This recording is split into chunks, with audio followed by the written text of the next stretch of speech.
Nosso texto hoje, Gênesis 31, 22 a 29.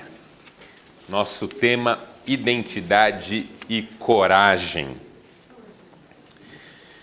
Diz assim o texto: 3 dias depois, Labão foi informado de que Jacó tinha fugido. Tomando consigo os homens de sua família, perseguiu Jacó por 7 dias. Então de noite Deus veio em sonho a Labão e o advertiu: cuidado, não diga nada a Jacó, não lhe faça promessas nem ameaças. Labão e seus homens alcançaram Jacó, que estava acampado nos montes de Gileade, e acamparam ali também. Ele perguntou a Jacó: que foi que você fez? Não só me enganou, como também raptou minhas filhas como se fossem prisioneiras de guerra. Por que você me enganou, fugindo em segredo, sem avisar-me? Eu teria celebrado sua partida com alegria e cantos, ao som dos tamborins e das harpas. Você nem sequer me deixou beijar meus netos e minhas filhas para despedir-me deles. Você foi insensato. Tenho poder para prejudicá-los. Mas na noite passada, o Deus do pai de vocês me advertiu: cuidado, não diga nada a Jacó, não lhe faça promessas nem ameaças. Até aqui.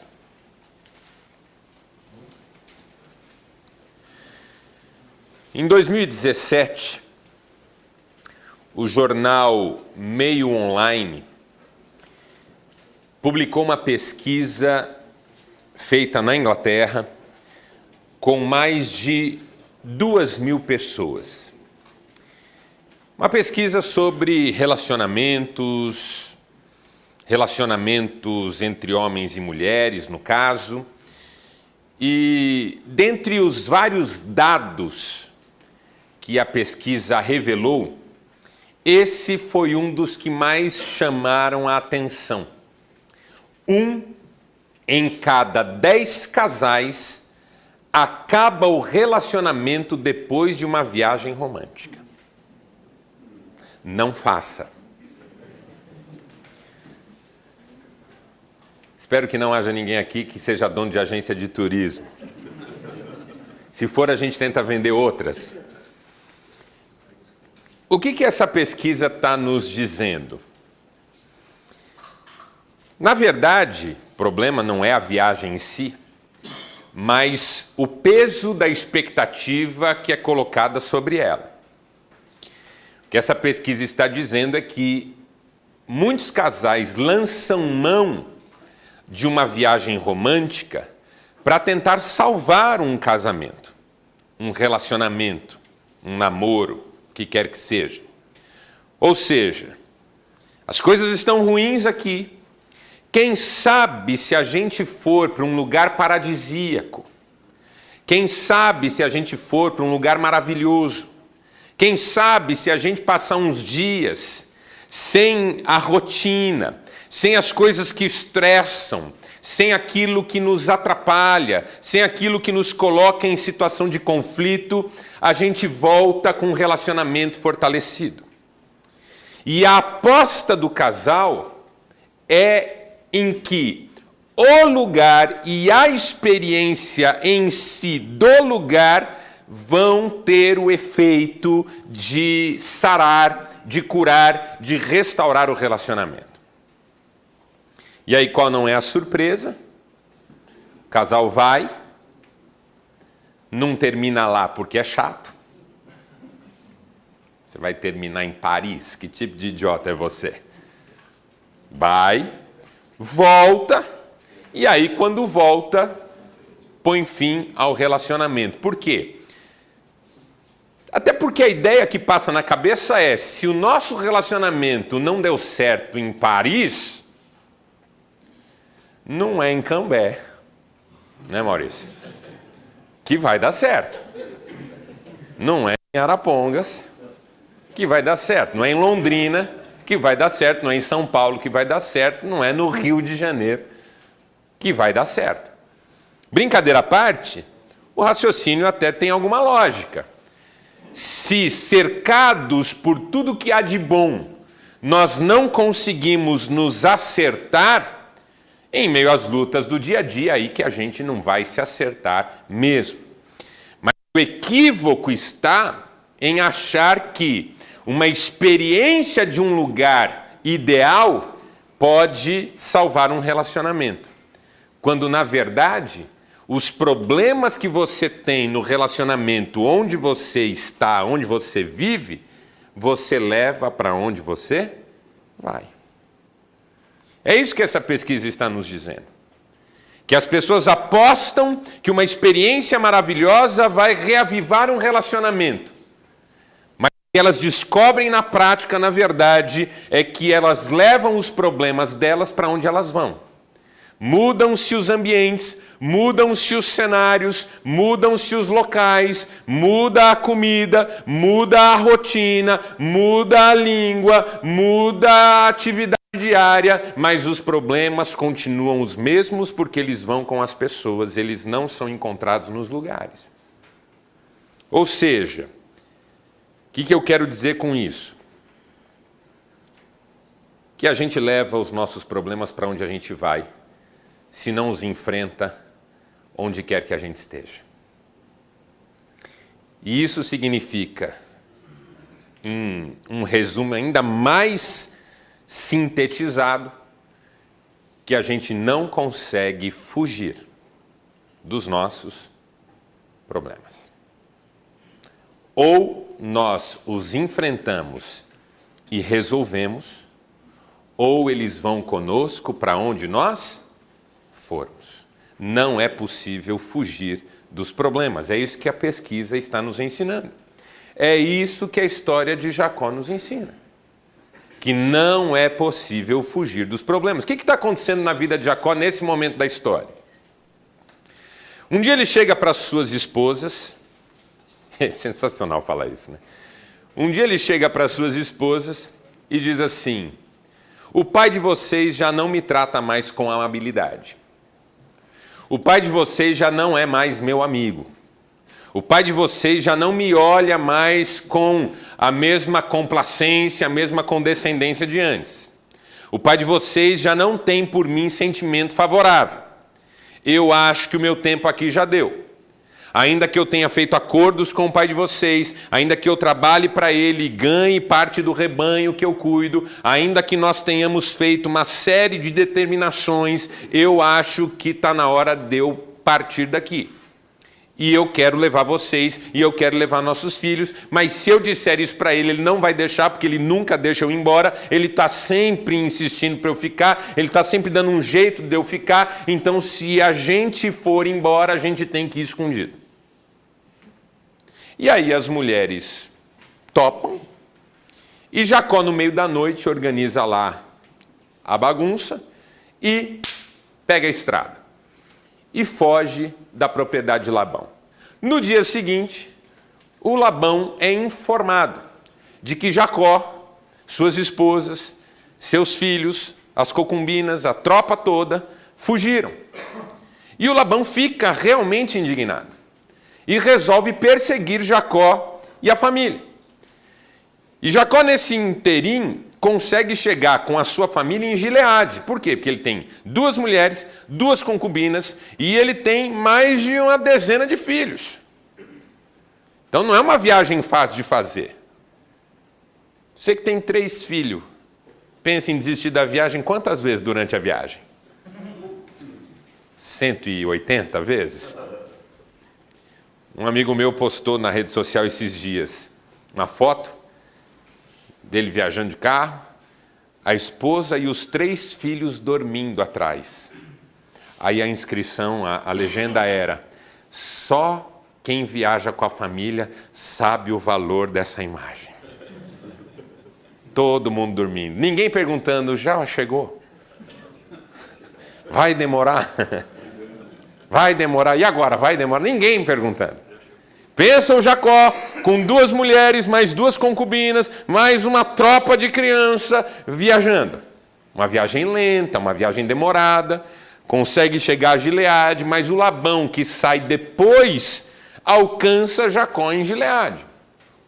Só que na noite anterior a esse encontro, algo extraordinário acontece. Deus fala com Labão. Incrível, né? Às vezes uma pessoa de fé, crente, cheia da graça de Deus, que ama a Deus, pede a vida inteira para Deus falar com ela. Aí Deus vai e fala com Labão, que é o Labão, né? Que a gente já conhece aqui de longa data. Um cara enganador, mentiroso, trapaceiro, maldoso. Mas por que Deus fala com Labão? Para proteger o Jacó. E Deus fala com Labão o seguinte: não quero que você faça nada com Jacó. Nem promessa, ou seja, não tente trazê-lo de volta comprando como você fez toda vez, e nem ameaça. Não queira se impor pela força contra ele. Deixa ele seguir o caminho dele. E aí o Labão, ouvindo essa palavra, encontra Jacó no outro dia e diz assim: olha, eu podia prejudicar você, podia agredir você, podia levar você na marra, podia fazer um mal contra você, porque você roubou minhas filhas de mim, levou meus netos sem me deixar despedir-me deles. Você não deixou eu fazer uma festa de despedida para vocês irem embora. Mas eu não vou fazer nada disso, porque Deus falou comigo e me mandou não fazer mal para você. E aí o Jacó segue o seu rumo. Ou seja, uma fuga que tinha tudo para acabar mal, mas que acabou bem não pela fuga em si, mas por algo que aconteceria se nenhuma fuga tivesse sido empreendida. Porque o que Deus fez na vida de Jacó com Labão naquele dia foi resolver o problema. Na cabeça de Jacó só tinha uma solução para o problema: fugir. Na intervenção de Deus, problema resolvido. Aí eu pego essa história para entender essa lição. Que não é sobre o quanto a gente quer fugir de algo, mas sobre o quanto isso vai junto com a gente, até que seja resolvido. E eu quero expor essa ideia hoje com você em 4 verdades. Primeiro, sempre que a gente foge, a gente fortalece um padrão. Porque não é a primeira experiência de fuga de Jacó. Aliás, Jacó já está se configurando um fugitivo. Por quê? Ele foge do irmão que quer matá-lo. Foge dos problemas que o cercam. Foge de Labão porque não aguenta mais conviver com o sujeito. Todo tipo de situação que contraria Jacó e se estabelece na vida dele, ele usa como artifício fugir dela. De repente, porque Jacó decidiu fugir uma vez, agora a fuga é uma constante na sua vida. É igual o cara que usa o artifício da mentira uma vez.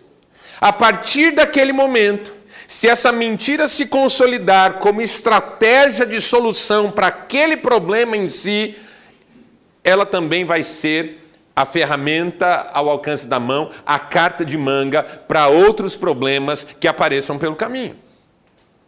Primeiro que uma mentira sempre chama a outra. Isso é uma verdade que a gente conhece. Você mentiu para resolver um problema, na sequência tem que mentir de novo para sustentar a primeira mentira. Rapaz, você não ficou de me pagar hoje? Rapaz, fiquei, mas minha mãe teve um problema grave de saúde, eu tive que gastar o dinheiro que estava separadinho para eu te pagar. Sério, o que sua mãe teve? Pronto, eu já tenho que inventar uma outra. Então, ela teve um problema lá muito grave, uma doença rara, uma coisa que eu tive que levar ela num médico em Maringá. Que médico? Conheço os médicos de lá. Qual que você levou? Rapaz, sabe que eu esqueci o nome dele agora? Mas é um japonês. 60% de chance de você dar uma acertada, né? Deve ser o doutor fulano. Que especialidade que é? Então, é uma especialidade. Você está entendendo? Assim, eu estou caricaturizando uma situação, mas na verdade é assim que funciona. Uma mentira precisa de outras para ter sustentação. Mas não é só isso. A partir do momento que uma mentira dá certo como solução de um problema pontual, ela vira carta na manga para qualquer outro problema. Então eu sempre menti para os meus pais, não tenha dúvida, vou mentir para os meus professores, vou mentir para minha esposa, vou mentir para os meus filhos, vou mentir para os meus amigos. Por quê? Porque essa é uma estratégia de sobrevivência nesse mundo em que eu me sinto ameaçado. Jacó escolheu fugir. Toda vez que ele se sentiu ameaçado, ele escolheu fugir de novo. Tem gente que escolhe o vício, tem gente que escolhe a violência, tem gente que escolhe o isolamento.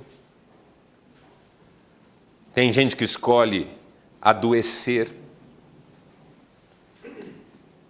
Sabe o sujeito que cai de cama toda vez que ele sente que não conseguiu dizer não para certos desafios que se impuseram sobre ele? Aí ele desenvolve uma gastrite, aí desenvolve uma úlcera, aí desenvolve infecções, porque ele não consegue lidar com as demandas, e quando ele se vê ameaçado por todas elas, ele responde com a mesma estratégia de sempre. Toda vez que eu não assumo o meu desafio para enfrentá-lo com sabedoria e coragem, a estratégia de fuga é a carta na manga que eu vou usar. O Jacó fez isso. Começou a fortalecer um padrão. Por exemplo, estava falando num encontro de casais esses dias. O índice de divórcio no Brasil hoje está na casa dos 50% a 60%. Então, por exemplo, em grandes centros urbanos, para cada 100 casamentos que dão entrada num cartório, existem 60 pedidos de divórcio no mesmo cartório. É a estatística. Então, pressupõe-se que os casamentos, 60% deles vão terminar num espaço médio de 14 anos, que é a média de duração dos casamentos hoje no Brasil. Só que quando você isola, preste atenção no que eu vou dizer, quando você isola um dado dessas pesquisas, que é aquele que se refere a experiências de segundo casamento, o índice sobe de 60% para mais de 90%. Aí você vai dizer, mas Marcelo, eu sou casado pela segunda vez e estou feliz. Veja, você é uma exceção. Porque o índice não chega a 100%, mas passa de 90%. Então, se você está aqui hoje no segundo casamento, você faz parte de 8 ou 9% que deram certo. Agora, deram certo até aqui, com todo respeito. Porque o meu casamento também só deu certo até aqui. Eu não sei o dia de amanhã. A gente só pode falar, o seu casamento deu certo quando você morrer. E dependendo do quanto a viúva chorar. Porque dependendo do quanto ela se alegrar, aí há controvérsias.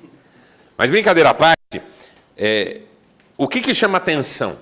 O que chama atenção é a pessoa que lança a mão, em tese, de um divórcio para resolver o seu problema de relacionamento ruim, dificilmente não lançará a mão do mesmo expediente quando se vir de novo num relacionamento ruim. Então, assim, não é uma questão moral, entende? Eu não estou dizendo que é certo, que é errado. Eu não quero entrar nesse ponto aqui com você, nem quero dizer que você não pode se separar. Não é isso. Eu só estou dizendo que a pessoa que lança a mão de um expediente para resolver um problema, numa segunda situação que tenha que enfrentar o mesmo problema, provavelmente vai lançar a mão do mesmo expediente. E se esse expediente é nocivo, é ruim, muito provavelmente ele vai se estabelecer de forma nociva e ruim de novo na vida da mesma pessoa. Era o que estava acontecendo com Jacó. Como ele escolheu fugir diante de um problema, agora todo problema que se apresenta ele resolve fugir de novo. Se você toda vez que é acuado na parede, no seu trabalho, ou não atinge a meta que era esperada, você pede as contas e vai tentar outra coisa, você vai fazer isso a vida inteira. Por quê? Porque vai estabelecendo um padrão. Se toda vez que você tem que conversar com o seu filho, ao invés você conversar com ele, resolver o problema, você leva ele para comprar um presente, vai ter um dia que você está levando ele para comprar um carro importado caríssimo e o relacionamento de vocês ainda está ruim e ele ainda vai dar trabalho. Vira um padrão que virou na vida de Jacó. Então, sempre que a gente foge, a gente fortalece um padrão. Essa é a primeira verdade sobre fugir dos problemas e levá-los com a gente onde a gente vai. Segundo, sempre que a gente foge, os problemas nos perseguem. É incrível a compulsão à repetição. É incrível. Freud chamou de compulsão à repetição essa característica da vida de fazer se impor de novo e de novo sempre as mesmas coisas. Então a sua menina, coitada, 20 e poucos anos, arrumou um namorado que arrasou com a autoestima dela. Fez ela se sentir um lixo, falou palavras horríveis. Você como pai dizia, filha, você tem um pai que te ama, filha. Você tem mãe, você tem casa, não se submeta a isso não. Venha para cá se você quiser, eu vou cuidar de você. Não, pai, tal. E aquele cara judiando, até o dia que ela falou, chega. Chega, não quero mais ser humilhado, não quero mais ser maltratado, não quero mais ser agredida. Aí você recebe, cuida dela, leva ela na igreja, abraça, é sua filha. O mundo inteiro pode julgar, você vai dar colo para ela, ela é sua filha. Ela esquece o cara e começa a namorar um outro que ela conheceu no trabalho. Não dá nada, esse outro machuca ela, humilha ela, diminui ela, fala coisas horríveis para ela, faz ela sofrer, faz ela chorar, e você fala, filha do céu, por que isso de novo, filha? Parece uma coisa, e é mesmo.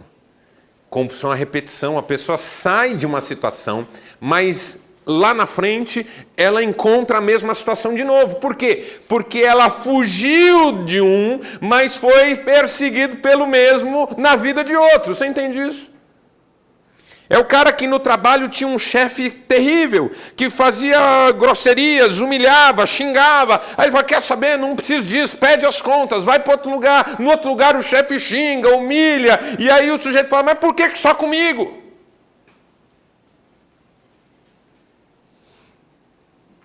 Aí abre empresa, fala empresa, abre outra, fale outra, abre outra, fale outra. Compulsão à repetição. Por quê? Porque eu estou achando que o problema é circunstancial, quando ele, na verdade, é interior. Sempre que a gente foge, os problemas nos perseguem. O Jacó foge do Labão, assim como ele fugiu do irmão. Mas o irmão é alguém que o persegue. E ele não pode dizer o paradeiro dele para o irmão. Agora que ele foge de Labão, o que Labão faz? Persegue também. De repente o Jacó tem um monte de gente perseguindo ele. Sabe aquela coisa assim? O que chegar primeiro pega. Ah, quero matar esse cara. Entra na fila, porque eu também quero. Cheguei primeiro. Não, porque esse cara me deve. Ih, rapaz. Deve quanto pra você? Ah, deve 10 mil. Ih, você está no grupo C, que é o grupo das dívidas de 5 a 15 mil. Eu estou no B, de 15 a 50. E tem uns caras no A, de 50 para cima. Aí você fala, meu Deus, como é que um cara chega numa situação dessa? Dever para todo mundo. Muitas vezes, não em todos os casos, porque tem outras variáveis, compulsão à repetição. O cara acha que vai resolver um problema pedindo emprestado. Aí ele resolve pontualmente. Mas quando estoura essa, ele vai resolver pedindo emprestado de novo. E eu já conheci, você já conheceu gente que fez disso na própria vida uma bola de neve. Por quê? Porque o cara lança a mão daquela solução e isso vai persegui-lo. Jacó agora é perseguido por Esaú, perseguido por Labão. E se a vida continua e Deus não entra para ajudar Jacó a resolver os problemas, no futuro Jacó está fugindo de 30 pessoas diferentes. E o problema persegue. Quer um exemplo de que o problema persegue? José. José que foi vendido pelos irmãos e foi parar na terra do Egito. Ele chegou na terra do Egito, ficou alguns anos na casa do Potifar.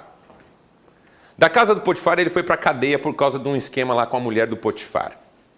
Da cadeia ele subiu para o trono do Egito por causa de um sonho que ele interpretou do faraó. Ficou 7 anos cuidando do Egito num período de fartura. De repente veio um período de fome, que o José tinha profetizado na interpretação dos sonhos. Já estava com 2 anos de período de fome. Os estudiosos que fazem a conta desse período dizem que pode ter chegado a 22 anos. 22 anos. José, quando foi vendido para o Egito, devia ter 17. 22 anos depois. Agora esse menino tem 39. Porque ele ascendeu ao trono do Egito com 30. E agora está há 9 cuidando do Egito. Então as contas batem. 22 anos depois, José tem outro nome, tem outra aparência física, tem outro ambiente de vida, tem outra atividade, tem outros relacionamentos, ele tem esposa, tem 2 filhos.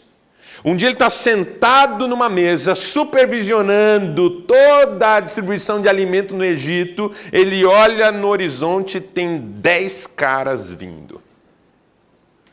E ele reconhece esses caras na hora. É o jeito de andar, é a silhueta, é o número, é de onde eles estão vindo. O José sabe quem são os caras. São os irmãos dele que venderam ele para o Egito. E aquilo que José achava que estava morto, enterrado, sepultado, esquecido, sabe o que Deus faz? Traz de volta. Porque os problemas nos perseguem, às vezes, pela própria permissão de Deus, até que os enfrentemos, até que os assumamos com coragem, até que lidemos com eles de fato. Não adianta enterrar esse negócio, ele fica vivo debaixo da terra. É igual a sentença do macaco. O Tatu foi acusado na floresta de um crime horroroso e a floresta resolveu julgá-lo. O leão foi lá para o papel de juiz, o tigre foi para o papel de promotor, um monte de bicho como júri, e o macaco ia defender o Tatu. E defende o Tatu daqui, defende o Tatu dali, mas o Tatu está ferrado. Cada vez que o macaco fala um negócio, tem 30 provas contra o Tatu. Quando o macaco percebe que não vai ter jeito de ganhar a causa, ele fala, quer mudar a posição da defesa? O Tatu é culpado. Todo mundo, Ele fala, eu não quero mais defender o Tatu. E, pelo contrário, eu quero até dizer que o Tatu é culpado, que ele é mau e que ele merece a punição pior possível. Aí o leão fala, mas macaco, o que você acha que ele merece? Ele merece a pior punição que alguém pode ter, que ele seja enterrado vivo.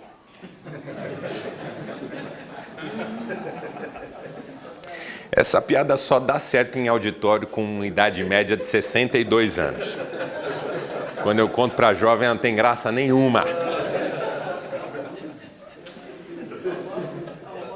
Problema é igual tatu. A gente enterra vivo e acha que está resolvido. Acabamos com ele. Tá tudo certo. Não demora nada, volta, entendeu? É isso que essa lição nos ensina. Sempre que a gente foge, os problemas nos perseguem. Terceira verdade. Sempre que a gente foge, deixa de confiar em Deus. Eu fico às vezes tentando recriar na minha cabeça aquela cena em que Davi vai visitar os irmãos no campo de batalha. O Davi estava em casa com seu pai Jessé, ele era menor de idade, era o mais novo dos filhos de Jessé. E Jessé diz para ele assim, filho, vai levar uma comida para os seus irmãos lá no campo de batalha, porque eles devem estar passando algum tipo de dificuldade. O Davi pega lá uma cesta com algumas coisas e vai. Quando ele chega no campo de batalha, ele não acredita o que está acontecendo. Israel está todo entrincheirado, acovardado, escondido, e Davi não entende por quê. De repente, ele entende. No arraial dos filisteus, do outro lado, de uma tenda enorme que está armada lá, sai um cara de 3 metros de altura.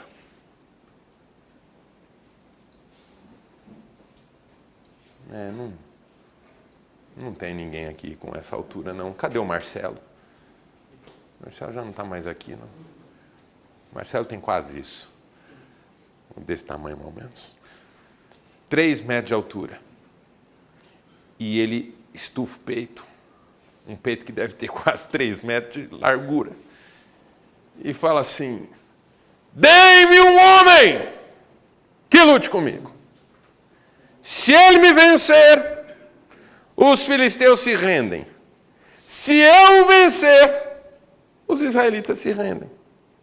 Para que banho de sangue? Para que todo mundo contra todo mundo, um contra um? Se eu vencer, está resolvido. Se o sujeito de vocês vencer, o campeão de vocês vencer, está resolvido. Só que o cara tem 3 metros. E não tem ninguém com 3 metros no arraial de Israel. Saul, que era o mais alto, devia ter 1,90 m. Está apavorado.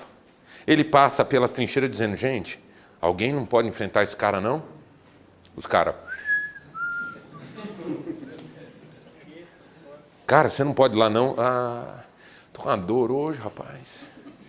Comi alguma coisa que não me fez bem. Sabe assim, os caras vão dando desculpa. O Saul promete: ó, vai casar com a minha filha. Vai ter uma parte do meu reino, das minhas riquezas, do meu tesouro. Eu vou dar o que o cara pedir. Você não quer? Ah, hoje não. Hoje eu acordei meio sem vontade de prosperar. Meio desanimado da vida. Não sei se voto em Haddad ou Bolsonaro. Estou meio sem ânimo para nada. E o Davi veio aqui e falou: ninguém vai enfrentar o cara?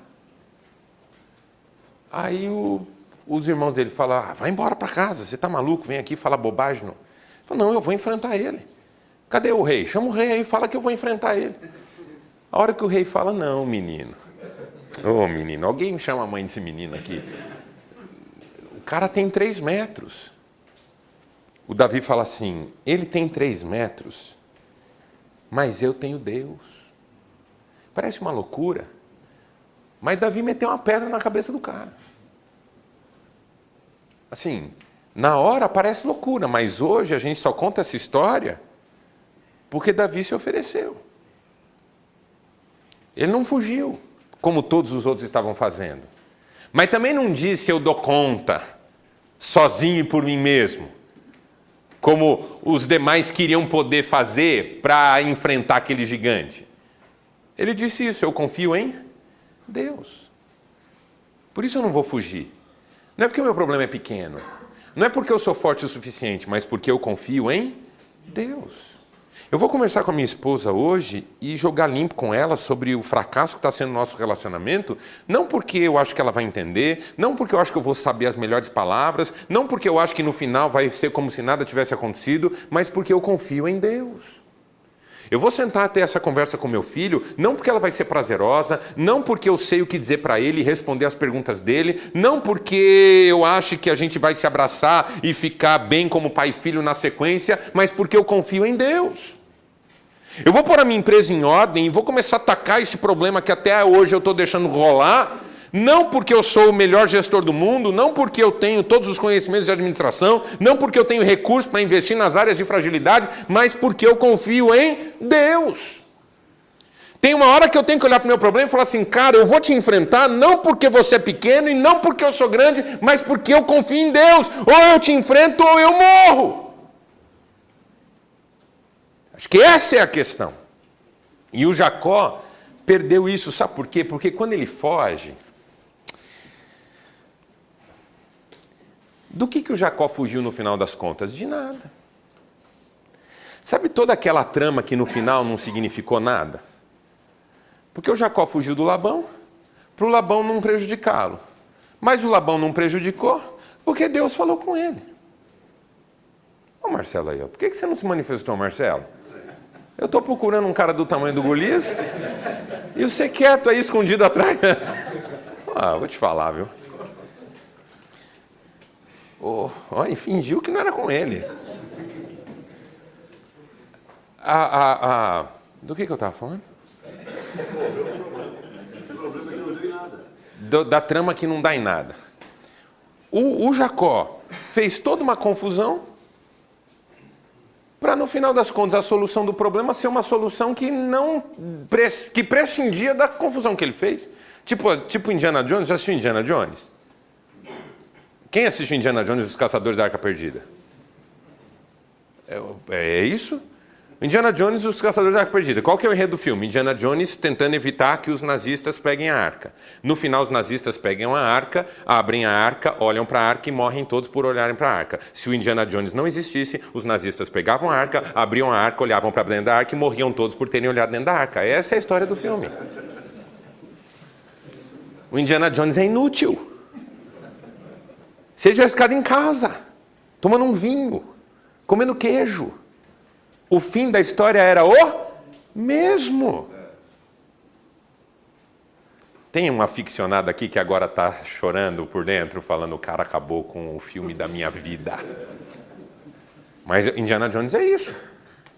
Um filme que com o cara ou sem o cara, o final é o mesmo. Aqui é Indiana Jones, o Jacó é Indiana Jones, com ele, sem ele, com as decisões que ele tomou, sem as decisões que ele tomou, a história é a mesma. Por quê? Porque é Deus quem está na frente dela. Aí você pega aquele dia, pensa aquele dia ser um maluco, que você acordou cedo, dormiu tarde, correu para cá, correu para lá, falou com um, falou com o outro, brigou com um, brigou com o outro, xingou a mãe de um, xingou a mãe de outro, chegou em casa, reclamou com a esposa, que aquele que você achou que ia ajudar não ajudou, aquele que você achou que ia fazer uma coisa não fez, aquele que você achou que fosse te atender, fingiu que nem te conhecia, e você tá bravo, tal, não sei o quê, meia-noite alguém te liga, que você não procurou, você não falou, você não pediu nada, não sei o quê, e fala assim: cara, estava aqui. Pensei em você. Lembrei de um negócio. Estou te ligando para a gente fazer aquilo lá que a gente combinou. E o valor é o que você estava precisando. Nunca aconteceu com você? Comigo já aconteceu. Várias vezes. Agora, se nunca aconteceu com você, talvez você esteja aqui, ó. Porque tem uma hora que você percebe que ou Deus faz ou ninguém faz. Tem uma hora que ou eu confio ou eu confio. O Jacó fez toda uma confusão e a confusão não serviu de nada. Por quê? Porque Deus foi lá e falou: Labão, é o seguinte, não quero que você mexa com o Jacó, entendeu? Ponto final. Ah, mas ele fugiu. Labão, você está entendendo que eu vou te encher a cara de porrada se você mexer com o Jacó? Tem algum versículo que fala isso, eu não lembro qual que é, mas depois você acha aí. Dá uma lida na sua Bíblia que você vai ver que está lá. Quem não lê a Bíblia não tem moral para falar que eu estou errado, não. Labão, é simples assim. Não quero que você mexa com ele. Ponto. Resolvido está o problema de Jacó. Não pela estratégia que ele usou, mas porque Deus quis abençoá-lo. Aqui é sobre a gente não perder tempo, pondo os pés pelas mãos na vida. E confiar em Deus. Você está pensando em enganar sua mulher, ou ludibriar seu filho, ou distrair seu sócio enquanto você tenta resolver o problema de outro lado, tudo isso é confusão. No final só vai resolver se Deus decidir que vai abençoar você para resolver. Porque você sabe lá no fundo que toda essa artimanha que você está bolando não vai funcionar. E quarto, sempre que a gente foge, deixa coisas boas para trás. Porque aí o que o Labão fala para o Jacó me chama a atenção. Jacó, eu teria dado uma festa. Eu teria beijado minhas filhas e abençoado elas. Eu teria beijado os meus netos. A gente teria feito canções. Ah, mas o Labão não ia fazer nada disso. Depois que Deus falou com ele, claro que ia. Entendeu? Ele não ia fazer por ele, não ia fazer por Jacó, ele ia fazer porque Deus falou com ele. Porque eu fugi antes de ver o que Deus estava querendo fazer, olha o que aconteceu, perdi a festa.